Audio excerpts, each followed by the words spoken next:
I'm at Winter Soldier in D.C., standing right outside the room where Iraqi and Afghan vets are testifying.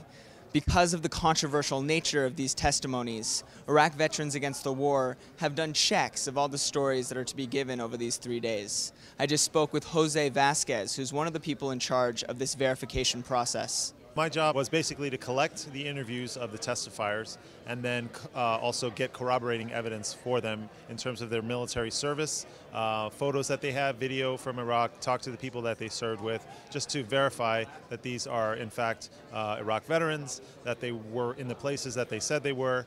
We looked for media stories about them, we looked for right-wing blogs about them, so we wanted to try and get a full picture, basically a background check of the individuals that we're putting up on stage. And is there a threshold of information you need for them to go up and testify? We can't verify every story that a person tells when they were in Iraq. I mean, some people were doing types of missions where it's only a squad of members that are, patrolling the streets, and those are very difficult to verify. However, we sort of set a threshold in terms of them at least being able to, first of all, put them on the ground in Iraq. So anything from a DD-214, the discharge paperwork. People also get orders to deploy to Iraq, so we wanted to see that as well.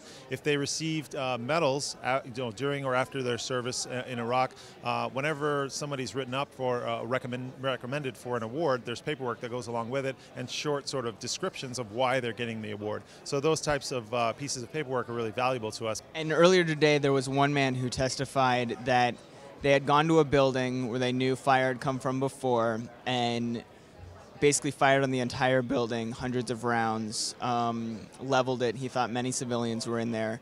What kind of verification do you have of a story like that? Well, in that case, we would look for something like an unembedded report or even an embedded report for a journalist that was with that unit during that time who may have been describing stories that were coming out of that particular city. We also look for keywords like the names of the operations that individuals were on. And do you know for that particular report what you have, what verification? I would have to look it up for you. There's so many members that I interview that it's hard for me to remember exactly which one. Is any of that public?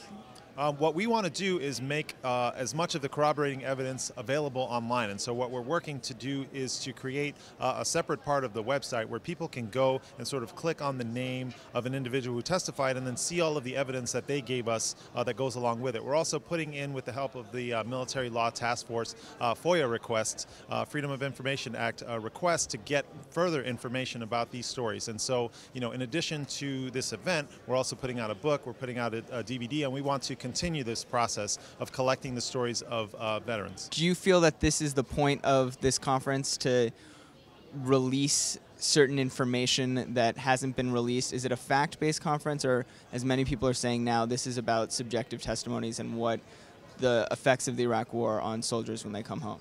Well, I think we definitely want to get the voices and the cost that this war is having on the soldiers that had to fight it. In terms of the facts that we want to present, I think once we are able to put all of the information up on the website, and we have, as a verification team leader, I have files for each individual testifier, and so the documents that we're able to collect, the video, the photos, all of that is available to us already. We just need to figure out a way to present it to the public in a way that's coherent. How many of the people testifying have PTSD or mental illnesses that would affect, how they're remembering things? I mean, I'd have to get back to you for an exact number of how many of our members that are testifying have PTSD, but I would say the majority of the ones that you'll hear on the Rules of Engagement panel for sure are dealing with some sort of mental health issues. Do you worry that that takes away from their testimony? I don't, because I feel like anybody who has been in combat, I think it affects them in a very powerful way. Nobody who goes to combat is ever unchanged. I mean, even reporters that go and report in war-torn areas are affected by their experiences. So no, I don't think someone having PTSD, if that takes away from their credibility. I feel, in fact, being able to publicly tell their stories is healing for them and empowering.